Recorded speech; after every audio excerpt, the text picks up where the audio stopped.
Can you ever imagine as a parent, your child came home one day and you ask your child how was school today, and he or she tells you, I got in a fight at school, a school bus. Why did the bus driver tell you? And all of a sudden this happens. Well, this mom you're about to meet says the school did not contact her when she was kicked off the bus.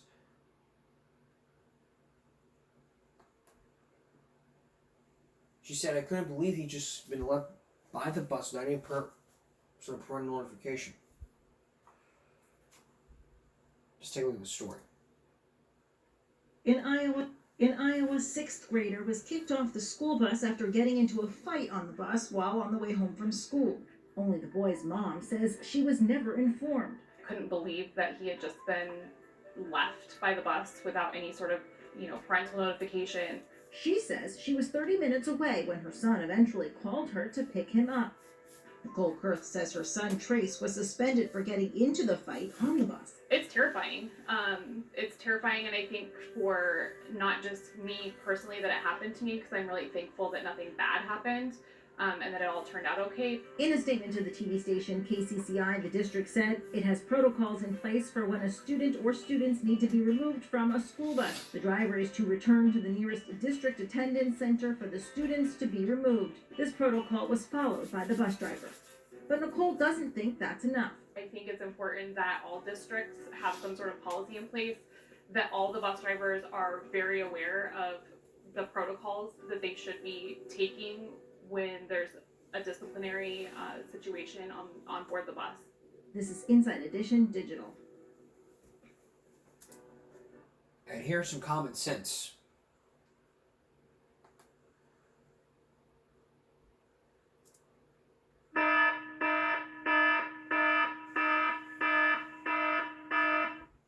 I can't believe that would happen. The parent has to be notified. Not just leave him out there for like 30 minutes and then have the mom pick him up. You cannot do that. If a child misbehaves on the bus, the proper protocol is, here's what the proper protocol would be.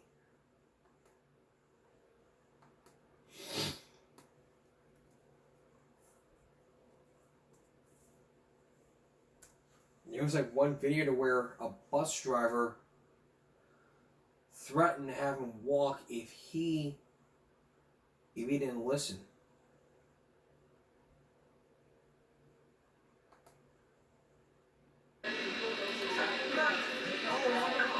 Can't miss the crisis moment.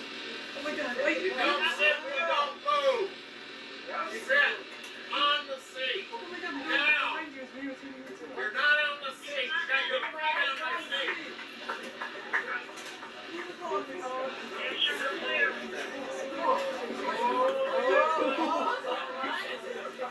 I'm not going to tell you again. You sit in that seat and you don't move. You keep your mouth shut. If that's not good, I will get security on this bus and you will walk home. Okay. Got it? Tell me you hear me. I want to hear it. Tell me. This is. I can hear you. Now drive the bus. You get off the bus. Why would you get? Why would you get? But you don't ever talk to a bus driver like that. You never do. I'll get security on this bus and you will walk home. No, the proper protocol is this. You are to just take them back to the attendance center. Or wait till the parent gets there, then you can talk to the parent. That's the proper protocol. That needs to be the proper protocol put in place if a child misbehaves. And bus drivers have the right to call parents.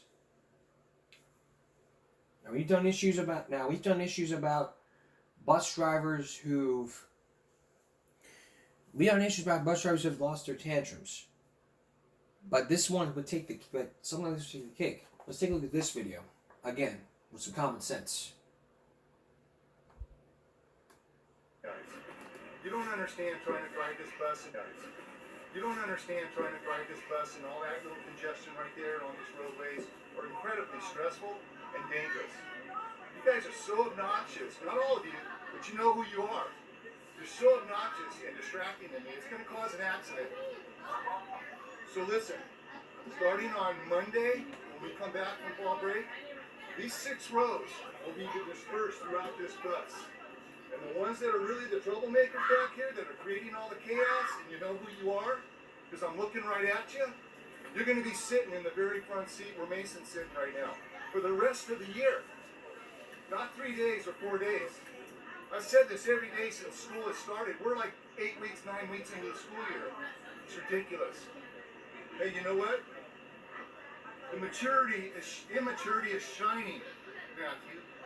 I'm pleading with you every day to behave. I'm not tolerating it anymore. One more outburst from your mouth, I'll be calling your parents, and you won't be riding this bus. You'll be suspended.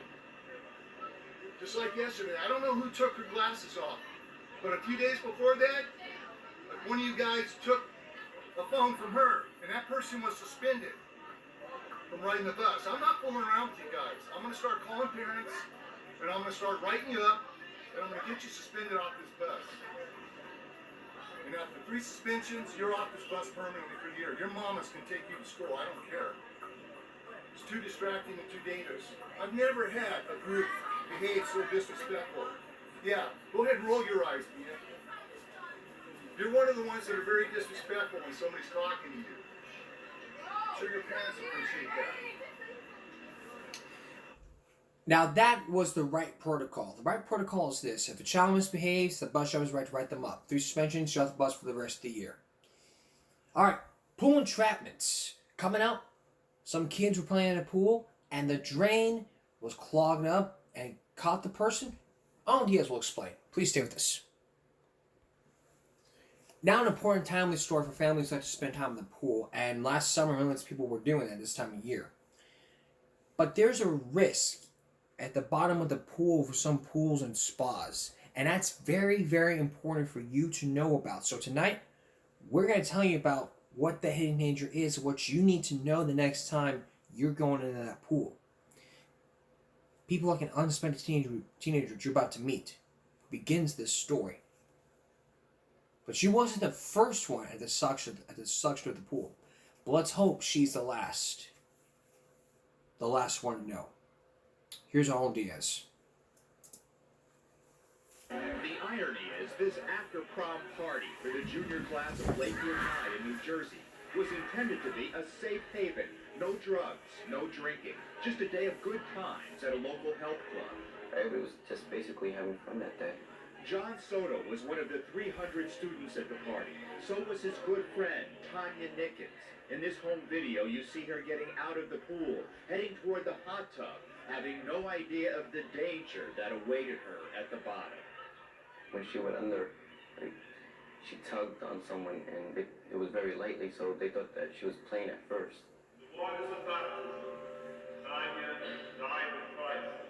Many of the mourners at Tanya's funeral still couldn't understand how it happened.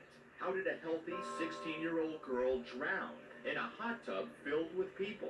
And why were they unsuccessful in trying to rescue her? In hundreds of thousands of swimming pools, hot tubs, and kiddie pools like this, there could be a danger you won't know about until it's too late.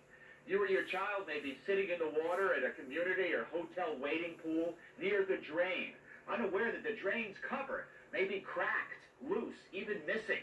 If you sit on the drain or duck your head underwater and your hair gets caught inside, the suction force is so powerful it can literally hold you to the bottom. As I arrived to the pool area, I saw this frantic and desperate struggle that... Vice Principal Gil Suarez and Principal Bill Anderson were among those who tried to pull Tanya off the bottom. You had, I'd say, 6 to 8 large males pulling, and there was just no give whatsoever. Did you know what kind of force was holding her down? At that time, no. While they were trying to pull her, they had her hand out, and it turned blue. You had a sense that she was dead at that point? Yes. Most pool drain covers can become brittle and crack over time. Investigators believe that's what happened with this grate, that it was already cracked, and when Tanya sat on it, it collapsed. The suction from the drain underneath held her to the bottom. When I heard how she was trapped, I was shocked. I didn't realize that a type of a vacuum seal in a pool or a hot tub could be that strong. In Florida, we saw how powerful that suction force is. This ball weighs what? This weighs about 40 pounds. That's like a young child. Right. About a 4-year-old child, and it's flexible like the buttocks of a young child would be. It's about the same. Engineer Lee Swanger from Failure Analysis Associates set up a graphic demonstration of a drain's suction power in a normal pool or spa like this one, where children often play, unaware of the potential force beneath that cover. Swanger removed the drain cover and disabled the vacuum breaker, a safety feature many pool and spa owners do not have. He then lowered the 40-pound ball into the water and on top of the uncovered drain. And now it's stuck on there. We're going to start cranking, and The scale shows that because of the suction power, to dislodge the 40-pound ball from the drain, you'd have to be able to lift more than 400 pounds. Could a normal person lift 400 pounds off? no, I couldn't. In fact, we can take this scale off, and you and I can pull on here and see if we can dislodge it. Arnold, you want to Sure. grab the rope? But we're both pulling as hard as we can, and we can't save this simulated child. Wow. That's incredible, that amount of force there. It's not only hot tubs. The suction force is just as strong in many swimming and wading pools. Only after Swanger pressed the pump's shutoff switch was the seal broken and the ball released. But there was no shutoff switch nearby when 3-year-old William Boulay innocently went into this kiddie pool last year at a motel near Baltimore. William's parents, Lisa and Gary, later found out the pool had a history of problems. The health department had shut that pool down before we moved into that hotel. In 1994, an inspector had ordered the wading pool closed after finding the main drain grate is broken off and must be replaced. A year later, the problem still hadn't been adequately fixed when William sat down on the drain. His mother became concerned when she noticed he wasn't moving. I said, "What are you doing?" And it wasn't so much of a scream or a holler, but it was more of a faint cry. Ma, it's shaky. And I went over to see what was wrong. And I said, "What are you doing?" And I went to go pick him up. And when I lifted him from underneath the arms from the back, I couldn't get him out of the hole. She called for help. A hotel employee ran to find the shutoff switch, which was far from the pool area, down a walkway, through 2 doors, back outside, and in this electrical room, where the pump was finally turned off.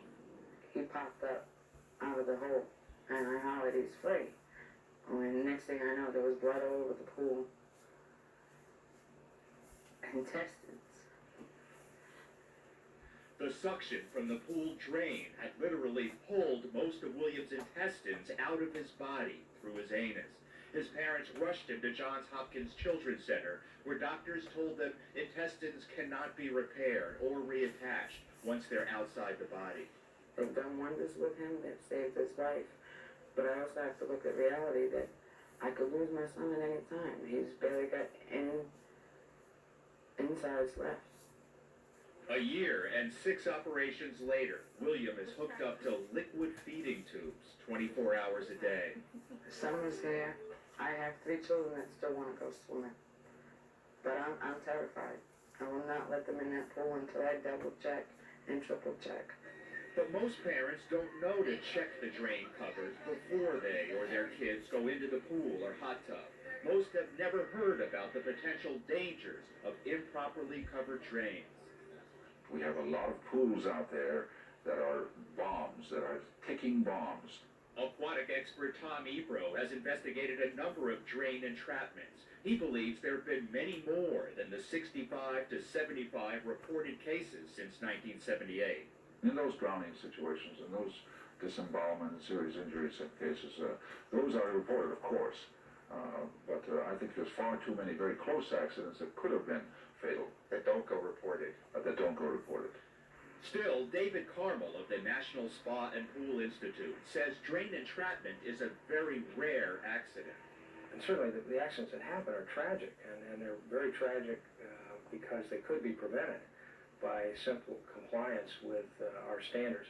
But the industry's voluntary standards, says Tom Ebro, are not stringent enough. The industry still to this day doesn't address the need for an emergency shut-off switch. In a number of these tragic accidents, the shut-off switch for the pump has been far away from the actual spa. Does your standard require there to be a shut-off switch nearby? The standard does not address where the shut-off switch is because we try to prevent the accident from happening in the first place.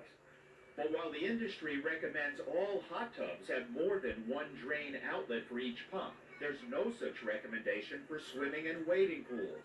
3 years ago, this kiddie pool in Raleigh, North Carolina had only one drain, and the county inspector did not notice the drain cover was loose. This is the way the drain was at the time the inspector came, Yes. right? It could be lifted off just like this. Yes. Okay, it wasn't screwed down. No, it was not. Catherine Bond says no one at their community pool association knew the cover should have been screwed down. Neither did Valerie Lakey, now 8 years old. Was the drain something that the kids at the pool would play with? Yeah. Take the cover off and... You know, one of my friends took the cover off and sat on it and then got back up and told me to sit on it. What did it feel like? Felt like somebody was grabbing me. What did happen to you? Well, the drain, I think, sucked a few of my intestines out.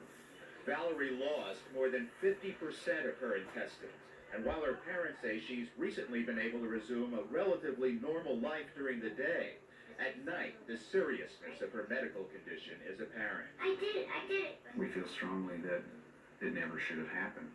It wasn't an accident. Well, it was preventable. I mean, accidents are, things that you can't help. Dave and Sandy Lakey have worked to change the law in North Carolina. Now all pools in that state must have 2 drain outlets for each suction pump. This way, if one drain is covered by a body, the water can flow through the other outlet, almost completely eliminating the chance of a suction lock. But that's not required in most other states. I'm certain that North Carolina isn't the only place where people ever built single drain wading pools. This man, David Stengel, has invented a device that goes inside a pool or spa pump and automatically shuts off the suction if the drain is obstructed and sounds an alarm. While it performed well in recent government tests, it's not yet widely available. In the meantime, catastrophic drain entrapments remain a real danger. You worry about your children crossing the street, and you worry about all the things that can happen to your children, and this is just one of those things you never, ever thought of. Arnold, first could you list the best ways to avoid this in a pool? Well, we should emphasize that parents should definitely check the drain cover. Make sure it's not loose or cracked, and don't let your kids play around it or sit around it in any case. And anyone who has long hair should keep that hair away from the drain covers. There have been a number of drownings from hair that got caught in the grates. And they couldn't get loose. They couldn't get loose. What's happened with Valerie and Williams since you reported first? Valerie's had a rough year in and out of the hospital. Both her family and Williams' family have received settlements of more than $20 million from their lawsuits. But the families say that money could be easily eaten up by what could be a lifetime of medical care in it. Well, in addition to a cutoff switch, better might be an automatic shut-off when the drain is obstructed. That would be the perfect answer. And it would be the perfect answer. So again, just make sure your hair does not get caught up. Parents, check the drain next time. And always understand the obvious. I mean, if you don't understand what drain entrapment is, just try doing some research. I mean, North Carolina was the only state that had that 2 drain thing. But other states need that. And if your state doesn't have it, just write a letter to your congressman and say, hey, we need that drain. We need that second drain thing. Let's have other states do that. That way, we could all be safe in the pool, and even hot tubs. Still going on the pool subject, but still ahead. The power of plastic. 2 students have committed suicide because they were in debt, college debt. Vicky Mabry on the power of plastic. Next, all about diving boards. How safe is your diving board at home when you have an outdoor pool? Dan Rather on diving board accidents. Stay with us. What you're about to see in this next story could even shock you and your kids when you're at the pool. We focused on drain entrapments, but this next story could really take the bite out of the cake. It's all about the diving boards. Your family has a pool and they have a diving board. But what if you were to realize that once you hit the bottom, you could have a head injury or you could become a quadriplegic. Tonight, you're going to see home video footage that was shot when this incident happened. And you also meet the person who was a quadriplegic and a second one who had similar diving board accidents. The question is, could they be preventable?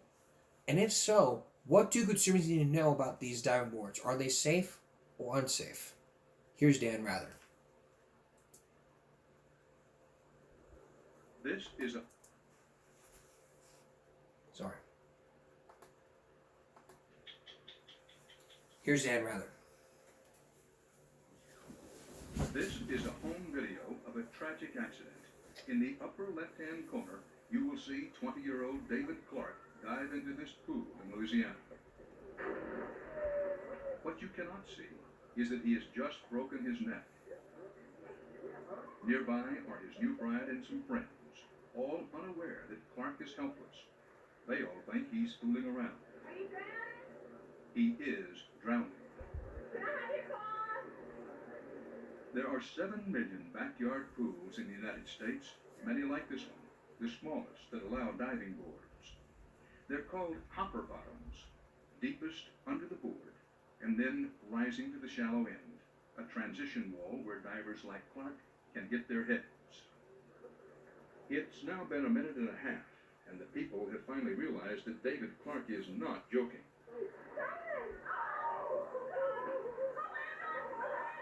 Luckily, a hospital is nearby. That accident was nearly 10 years ago. Today, David Clark is a practicing lawyer, a quadriplegic, and a reluctant authority on swimming pool risks. When you think of a diving accident, you think of someone diving into a river where they can't see the bottom, or maybe diving into the shallow end of a swimming pool. But it really came as a surprise to me that there are people diving from diving boards, which you would presume are safe, who end up hitting the bottom and becoming paralyzed. Another surprise was learning he fit a profile for divers at risk. Someone unfamiliar with the pool, tall and strong, young and male. Tom Cleveland scored a perfect 10 on the profile. He was even a decathlon athlete at Penn State. I dove into a backyard pool and it basically broke my neck. And I remember seeing bubbles and actually I can remember being in a dead man's float. He was also saved by his friends, given a new life and a new way of life. Quadriplegia. I didn't realize what it was until actually I had to face it. It's basically no movement of your legs or 4 extremities. 10. Good job. I was really athletic. I like to play sports a lot, but basketball is my true love. And Sean Manili is another one of dozens of young men similarly injured. Earlier, Sean was a budding star in Kennewick, Washington. Now, he can only watch. His younger brother Brian is the high school team's high scorer.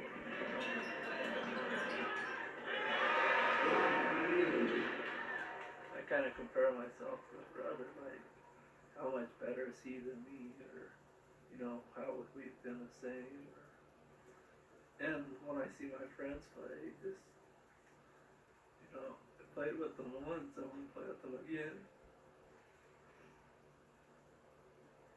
Everyone has sympathy for Sean Manili and other young men whose necks and futures end up crippled after diving off boards in backyard pools. But are these accidents truly unavoidable and unpredictable? Or are they foreseeable and avoidable? The diving board to the average person is an invitation to dive. And an invitation to disaster, according to Seattle lawyers Jan Peterson and Fred Zeter. The fault not of bad dives, but bad design. They point to demonstrations like this, allegedly showing pools built to industry standards for depth, length, and width, that cause the water to be too shallow. The industry defense, and this is true in a lot of industries, is for the manufacturer to say, gee, we were just following the standards. So that the real evil behind this tragedy are the standards. We looked at the standards. The standards are not safe. Who makes the standards? The National Spa and Pool Institute makes the standards. The Institute, NSPI for short, is the pool industry's trade group. They publish standards, their minimums for what is acceptable, like this one for a backyard pool with board. Lawyers for many injured divers concentrated on pool manufacturers and dealers for what they built. Clark settled his lawsuit. Clevan won at trial, both for multi-million-dollar amounts. But Manili was advised to focus on NSPI and its standards by his lawyers, Peterson and Zito. The legal battle took place in this Washington state courtroom last October, and here the standards themselves were on trial. They did their own research back in 1974, and they started out attempting to prove that the pools that they were putting in the ground were safe. And they found early on that their research proved just the opposite. Now, are you absolutely positive that they knew these pools were dangerous? We have absolute, unrefutable proof that they knew. They showed jurors letters like this one from a consultant who found problems with a popular diving board used on NSPI configured pools. Potential head strikes, which could cause a quadriplegic injury to a diver, occurred in 6 out of every 9 dives. The same type of board was later used by Sean. Another from a pool manufacturer. I strongly suggest for diving boards to be removed from residential and semi-public pools. And this one from a supplier expressing concern that most teenagers 6 feet or over in height would strike the bottom. Mr. Rather, I would not be a part of an organization that built a product for the consumer that's unsafe. Bernice Crenshaw is NSPI's manager of standards, and for our 60 Minutes 2 investigation, its designated spokesperson. Well, since the standards been developed back in 1961, there's been many changes in the standards throughout time. And we are constantly making changes to try and prevent accidents and to consider the consumers. And I think everyone feels that our standard is a safe standard. Respectfully, not everyone agrees that it's a safe standard. You didn't mean that everyone agrees. Well, maybe not everyone. Certainly not John Wingfield, You look like hummingbirds. who coaches U.S. Olympic hopefuls. We want to look like big circles here. In the early 90s, Wingfield did a study for the U.S. Consumer Product Safety Commission, videotaping exactly what happens when young people die. He did similar tests as a paid expert witness for Manili, showing what allegedly could happen when divers imitating Manili dove into a pool with the same dimensions drawn in. Based on your expert opinion and your studies, the standards as laid out by the National Swimming Pool Institute for this kind of pool, are they safe standards? According to the research, the speeds that are developed create an unsafe situation. Unsafe because? Because they can impact the transition slope at such a speed that it can cause catastrophic injury. Head injuries? Head injuries, facial injuries, spinal injury, lacerations, and finally the most catastrophic, which is a spinal injury. Calibrate the risk based on your studies and a lifetime in diving. High risk, medium risk, low risk. I would not dive into a backyard pool, even from the side of the pool. I would not take that risk. Here are some comparisons on pool dimensions. The Red Cross prefers a depth under the board of 11.5 feet and 16.5 feet from the tip of the board to the upslope. The YMCA's is about the same, and each respectively advises homeowners to not allow diving or remove the boards if their pool is less than this. The current NSPI minimum depth is 7.5 feet, with 7 feet from the tip of the board to the upslope. The Red Cross, the YMCA standards require considerably more depth. in a pool. Why haven't you adopted standards at least similar to the YMCA and the Red Cross? Well, the YMCA and the Red Cross standards are for public facilities, or that's a public pool, and we're talking about residential. And the residential pools, the standards that we like, they're safe standards, if used properly. When we say if used properly, That's usually diving. You're diving into a pool and staring out. steering up, that's a diving technique to avoid injury, according to this industry-funded film with Olympic champion Greg Louganis. Hold your head up and arch your back. Critics allege that it's also a tactic to suggest injuries are caused not by bad pool design, but bad dives. That is a great effort from an educational standpoint, and the NSPI does do many things well, but I don't believe that that is a solution to this concern. If it was easy to teach everybody to dive that well, everybody would be Greg Louganises and Jim Penns. What is your expert opinion, what's the most likely reason that these pools weren't designed a long time ago? Redesigned. Most likely because it would add cost to the pool, and then that would reduce sales of the pool. But surprisingly, a far greater cost could result from redesigning pools or any other product to make them safer, according to lawyer Victor Schwartz. For over 20 years, clients have come to me when they have a good new idea for product safety. I'm for safety, but they have to be told today, in 1999, that if you make your product safer, you may be inviting a lawsuit. Schwartz helped write the book on liability, and he's convinced that some lawsuits don't prevent injuries, but cause them. We'll use an example. Somebody makes a lawnmower and they have a new kind of guard. They say, Victor, should we put this guard on? My every instinct would say yes, but I have to tell them that if you put that new guard on, every lawnmower that doesn't have that guard, that may cause an injury, suddenly is going to have you in a lawsuit. Because the plaintiff's lawyers will come in, holding up that new lawnmower, and say, look, if they had done this before, Mr. Smith would still have his foot. That's the problem.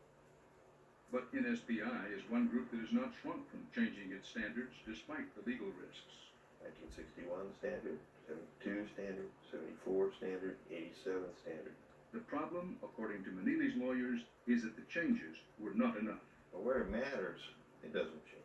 At the place on the transition wall where Sean presumably hit his head. But where it matters, it doesn't change. What matters to the National Spa and Pool Institute is that the pool where Sean dove didn't even meet its standards. That video is deceptive. Crenshaw says the diagram fails to reveal that the pool was wrongly built, making the transition wall too steep and too close. The NSPI says this is the standard for when the pool was built, and for when the board was later put on. The pool was not built in accordance with any NSPI standard published during that time. And if someone just had taken the time to measure that pool, they would have known that that pool did not need a diving board and it should have been removed. And that's their defense, is that these pools that accidents happen in don't meet their standard. And it's almost identical. The jury in Sean Manili's case apparently was persuaded by that argument and returned a verdict against NSPI of $6.6 million. It just doesn't seem fair. Because I don't see how it could possibly be our fault if our standards were not involved or consulted. As for Sean Manili, he cannot walk, but he believes he's already covered a lot of ground. If I can stop people from ending up being quadriplegic like myself from a diving accident like this, then that's what my goal is, you know. And everyone does have that goal. Next email on the diving board, just do your homework and do your research on these diving boards and look at the standards. That way you know that your diving board may be safe. Coming up next, these two students committed suicide because they were in debt, meaning they couldn't find a way to pay off their loans, their college loans. It's all about the power of plastic. Stay with us. If the bill for credit cards would run up, it would cost us Americans a lot of money, over $1 million. But the power of plastic does not come from a bank. It comes from your local colleges. Can you ever imagine walking by a college vendor and seeing that they offer credit cards? What if you were to take that credit card and just spend it all, and you were in debt? You couldn't pay off your debt, so you thought the only way to do that was to kill yourself. It happened to a mother which you're about to meet. Her daughter or son committed suicide because they couldn't pay off her debt. And you meet another child that had the same fate. What's going on with the power of plastic at all these colleges? And couldn't something be done? Here's Big and Mabry. I always had this thing that if I got up in the morning and his car was in the driveway and the door to his room was closed and he was home and safe. So I knocked on the door and he didn't answer. I thought that was strange. And then so I knocked again and I opened the door and he had hung himself in the closet. And the car was home, the door was shut, and he wasn't safe. By the time he took his life at age 22, Jan O'Donnell's son, Sean Moyer, was deep in debt and desperate. It just didn't occur to me that you would give a credit card to an 18-year-old who was at that time making minimum wage, and I never thought that he would end up with, I think it was 2 Visas, a Discover, a MasterCard. When he died, he had 12 credit cards. All those cards and more than $14,000 in debt. First USA. Even though his mother had already bailed him out once. O'Donnell blames Sean, but says he was no slouch. He was a National Merit Scholar headed for law school. He'd worked from the time he was 16 and had 2 jobs when he died. She says he was just naive, taken in by slick credit card vendors. You didn't have to co-sign for him. No, because he's 18. And he's of legal age, and if anybody that has 18-year-olds, no, they are not adults. I don't care what the law says. They are 18 one minute, they are 13 the other. Here they are in college, the first time away from home. They're learning to manage their money, all that pressures of the first semester, and they're given these credit cards, and those kids go crazy. It's easier for 18-year-old college students to get credit cards, and lots of them, than ever before. Major banks have set their sights on the college crowd, a potential gold mine. Do you have any idea where he even started to get the cards? I know that he got them first at the University of Texas at Dallas. When he on the campus? I don't know that for sure. I know that when we took him to college, they were there and they were handing them out. We were told, show up at a big game at any one of hundreds of schools and see for yourself. So we went to the University of Oklahoma, where Sean Moyer transferred when debts forced him to move back home. And we found them, credit card vendors set up all over the stadium. Because they don't like being videotaped, we had our associate producer, Todd Stallkamp, strap on a hidden camera and roam the campus, posing as a student. You want to fill out a visa application? Get a free t-shirt? Just for filling it out? Just for filling it out. These are Visa cards offered by First USA Bank, and the vendors weren't shy. What's that? What's it for? You get sign up with all your credit cards. What's that? Like you see right there, Visa. Oh, okay. And then you get a hat or a t-shirt just for signing up. T-shirt? Just for signing up? Yeah. Is it for students? Students or not students. Do you need a job to sign up? If you're a student, you need to have some kind of income from parents or whatever. Some income from somewhere, no job required. Allowances from mom and dad count as income, and parents don't co-sign. Every major card is in the game, and most colleges are allowing them in. If not, they set up nearby. Like this man offering American Express cards across the street from New York City's John Jay College. A vendor offering Discover cards reluctantly answered a few questions. What do you require to sign them up? Well, they need a college ID, Social Security card, possibly a job and/or, well, yeah, that's what the application is. Okay. I don't exactly know how much of a credit check they do. All right, because it says employment if applicable, so it's not required. Well, they could be on student aid or they could be getting parental aid. Banks argue they're giving young adults a great opportunity to establish credit early, albeit at rates as high as 21% to cover the bank's risks. The banks say more than half the students pay their complete balance every month, but we discovered a disturbing number are going broke. In 1999, a record 100,000 people under the age of 25 filed for bankruptcy. It's America's growing dependency on credit that worries University of Houston professor Robert Manning. An expert on consumer debt, Manning says banks are all too eager to help college students catch up with debt-ridden baby boomers. The students are the only market that isn't saturated. The only market left untapped at this moment. Every year, you're talking about anywhere from 25 to 35% new students arrive on campus. That is a marketer's dream. Well, the student one's different. But the banks aren't the only ones who stand to collect. There's a reason these vendors can set up right in front of the stadium at Oklahoma. So does the university get a cut of the money? I would think they'd have to pay them something to use their logo. Pay them something? Try $13 million. That's what First USA pays to get on campus and issue a credit card with the University of Oklahoma's name on it. Hundreds of colleges are cutting the same kind of deals.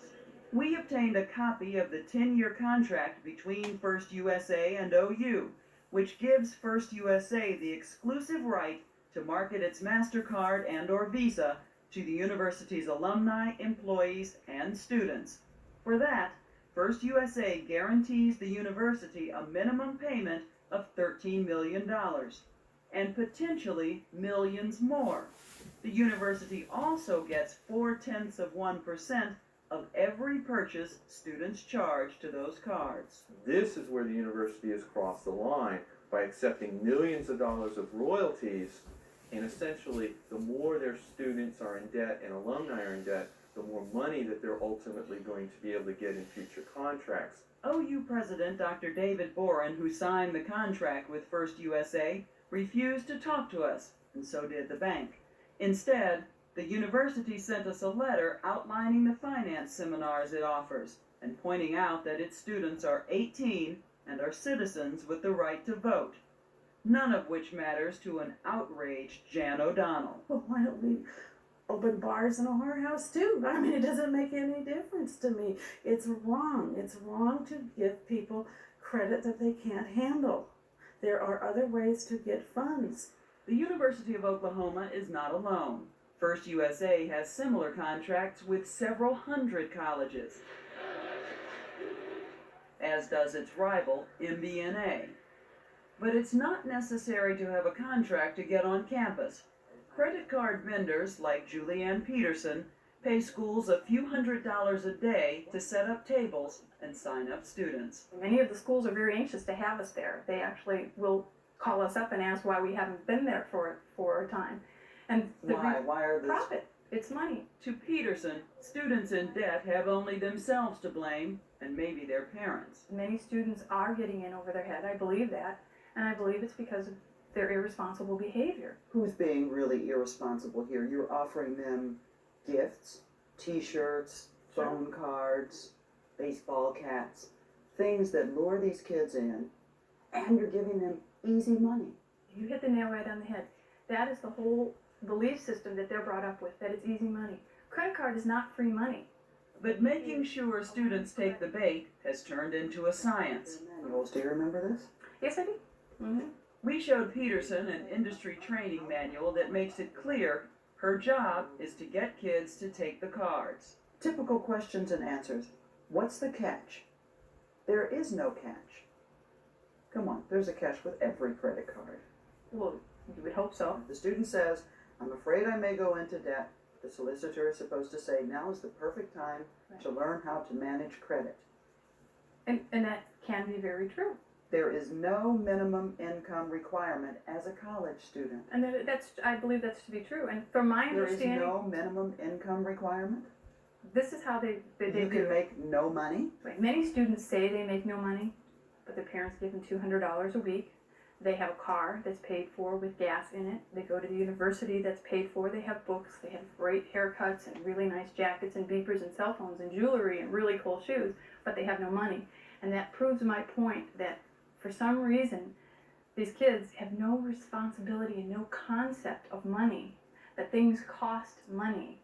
Parents like Tricia Johnson think that's all the more reason banks and universities should not come between parent and child. Parents ought to have a say in how much credit they can have, and because eventually the parents are probably going to be paying the bill. Do you think the companies count on that? Yes, I definitely do. Tricia Johnson lost her daughter, Mitzi Poole, when she, like Sean Moyer, panicked over her debts. Mitzi racked up $3,000 on credit cards she got at the University of Central Oklahoma. Do you think it just looked really easy to her? And $10 minimum payment, it look easy to anybody. Mitzi had worked since she was 14, helping her mother, who was divorced, with the bills. But those lessons in finance did not keep her from getting in trouble. She called the day before her death, December 1st, crying that she'd just lost her job and didn't know what she was going to do. What did you tell her? That we would sit down and go over the bills and figure out what she could do. And she seemed fine, with that. But inside her dorm room, Mitzi spread those bills out over her bed and hung herself with a rope she made from a bed sheet. Do you blame credit card companies? Do you blame parents? Yourself? Do you blame Mitzi? Blame the university? I blame the credit card companies more than anything. Well, I don't blame Mitzi. I'm disappointed that she spent the money like she did or charged the credit like she did. Debbie Alford lived in Mitzi's dorm and tried to revive her before realizing Mitzi was dead. Alford, too, wound up deep in debt. It wasn't up until I was 21 or 22 that it started getting really scary, that I knew I was in trouble. Now 24, Alford is working full-time and still trying to graduate. She says banks kept increasing her credit limits and she kept charging. Clothes, concert tickets, late-night pizzas, until she was $14,000 in the hole. What do you have to show for $14,000 worth of debt? Nothing. Not one thing. 22 is very young, but it's legally an adult. Right. And you knew what you were doing. You knew you only had $4,000, Right. that you couldn't pay this back. When you go into college, no one ever really teaches you about credit cards and interest rates and monthly payments. The banks know exactly what they're doing. What did you do to get out from under it? I had to file for bankruptcy. These banks are not going away. They are not going away. And they're This is just business. Exactly. This is a market. This is America. And in America, the offers are relentless. Banks were still sending credit card applications to both Mitzi Poole and Sean Moyer long after their deaths. At the same time, banks that did not require their parents to co-sign were after them to pay those bills. I'm stubborn, I will not pay those debts off. So we get the creditors calling. For the longest time they would call. And we had one say that if you really wanted to honor your son, you'd pay off the credit card. You're just trying to get your life back together because your child's died, and you get these calls coming. I didn't care if they did make me feel guilty. I wasn't going to pay them. They were out some money, $2,500 at the, plus the other few little.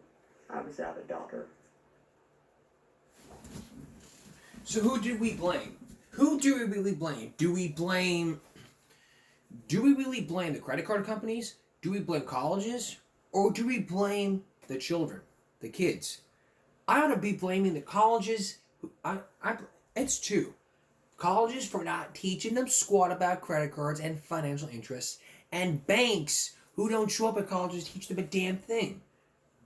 Here, okay. If you go to college and see these vendors, do not answer those questions. Do not sign up for a credit card. If you find one, you turn around and walk away. They keep pressuring you. You walk faster. But you don't sign up for that shit. You do, you turn around and walk away. But they pressure you, contact your dean, and they will help you out. They will help you out like they always do.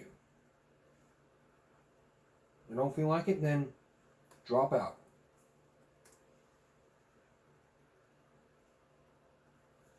This is all you can do. We are going to be right back. Stay with us. There's another case of a hit and run where no one even used a jaywalk. Take a look. Corpus Christi police investigating yet another pedestrian accident, this time on Alameda and Glazebrook near the HEB. This happened Friday night just before 6. Police say that a 65-year-old man was crossing the road and was not in a crosswalk when he was hit. That man was taken to a hospital with severe injuries. We're told the driver stayed at the scene to answer questions and will not be charged. Common sense alert.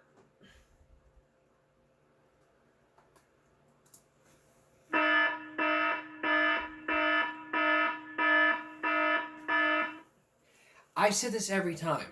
No jaywalking. No jaywalking.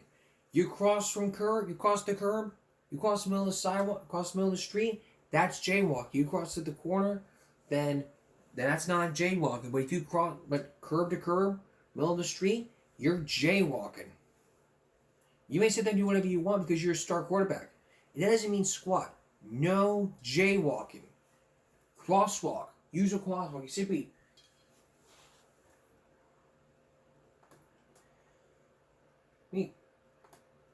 pull up that video. Let me pull up that video again. This is a video I made back in May.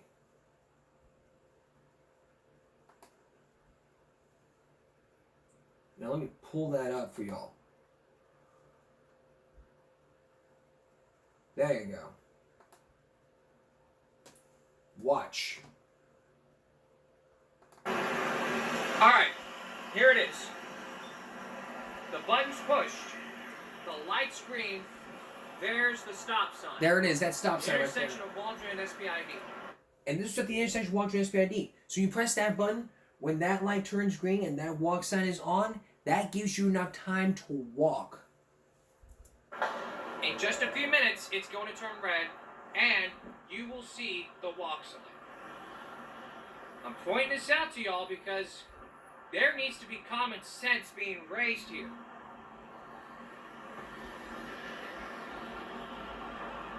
With that red? Okay, there's the yellow. Okay, there's the yellow. Let me zoom in here. There's a few minutes.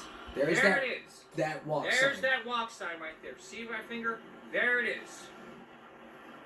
16 seconds. That only takes you 16 seconds to walk. It doesn't take you enough time to be freaking across the middle of the street. Bottom line here is no jaywalking. Learn to cross the street. We can all be safe, and we'll be right back. As parents, we want to get our kids off our games, off these video games. How do we do that? We ground them. We try everything. It's not Spiral Break. We look at Greg Rinko, who has a huge amount of videos, 36 million views, over a lot of views. Continue. When parents try to ground a gamer kid. So, all 9 parts in 60 seconds. Let's take a look. Report card came in the mail today, boy. How can you be failing half your class? That's it. Your report card came in the mail today, boy. How can you be failing half your classes? Must be those dang video games distracting you all the time. Yeah, whatever. You know what? Give me that controller. You're grounded. Playing that. Not anymore. No more Xbox for you. From now on, you're studying. Now get to work. What did I say? No more Xbox until the grades get bad. This isn't Xbox. It's PlayStation. Give me that too. No more Xbox or PlayStation. More games? How many of these things did your mother buy you? Do you want this one too? It's a Switch, by the way. Yes, I want it. No Switch or Swatch either. Boy, I swear to God, if you keep pulling more games out of your ass, give it here. You want my phone too? Because that has games. Oh, my computer as well. Although you can't take that because I need that for studying. You know what? Fine, I give up. You win. Your report card can't... That's it. You're grounded. No more video games until you bring your grades back up. Hand me that controller, boy.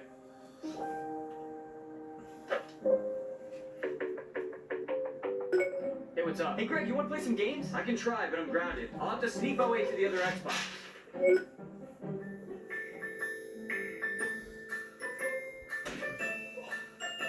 Such a strange kid.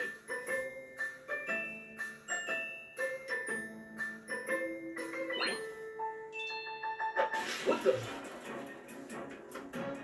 Must have been my imagination. Right? What did I say about the games? Dang it, why does the button have to be so loud? That's it, you're grounded. No more video games until you bring your grades back. Boy, I just got this week's credit card bill in the mail today, and I see you spent $100 on that game of yours again. I just needed to buy some new camos and skins, that's all. For $100? That's it, boy, you're grounded. No more games for the rest of the week. But no buts. The only thing I want to see you use that computer for is for schoolwork. Yeah, schoolwork only. Okay. Hey, what's that noise? Are you playing those games again? No, I have a research paper on World War II, so I was just watching some videos. Okay, then.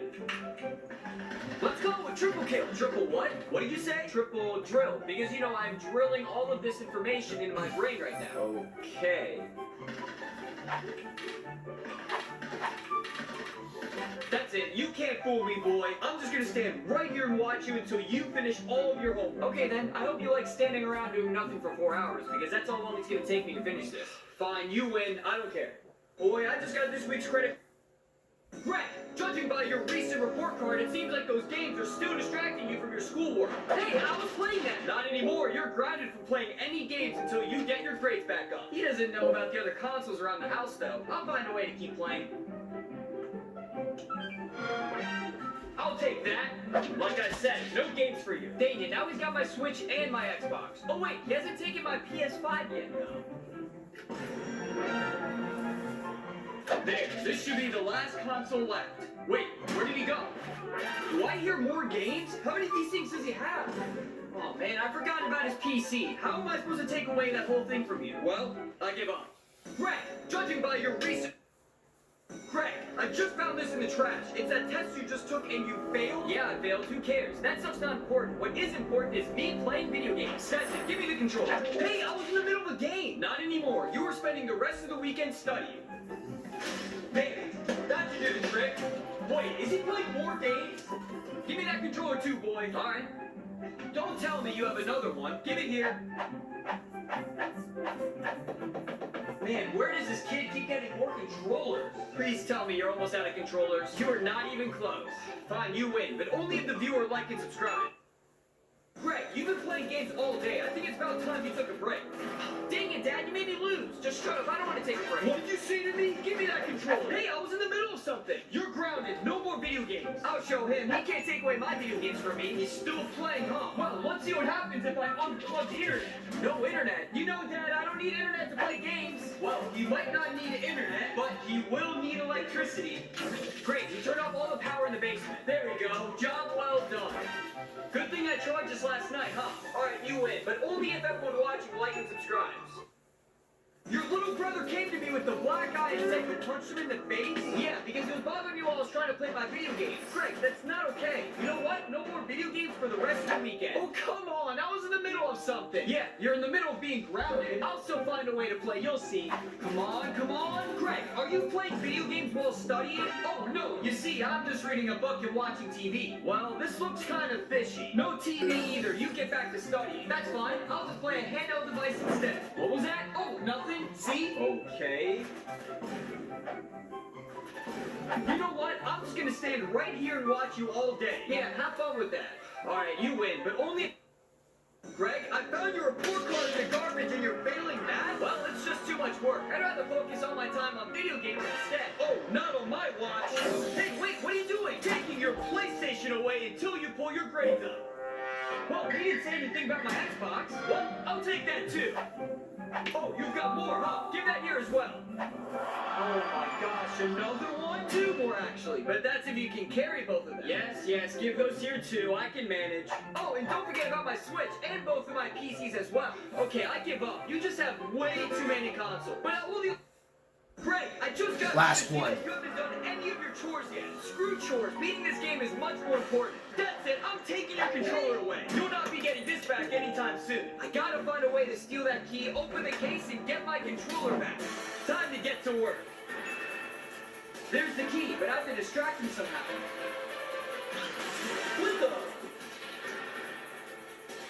Greg, why do I have your video games in here? How did you get your controller back? You forget, I play a lot of stealth games, so I'm the master at stealth. Fine, I won't make you do your chores anymore, but only if everyone watching likes and subscribes. Greg, I just got Only no one does that, so yeah. Well, that's Give Me a Break for this Monday going to Tuesday. We'll see you again for Give Me a Break Wednesday. For all of us here at YouTube, we've just passed the 60-minute mark. Have a great night. A 1 hour Give Me a Break. I can't even freaking believe it. 1 hour of Give Me a Break. Have a good night.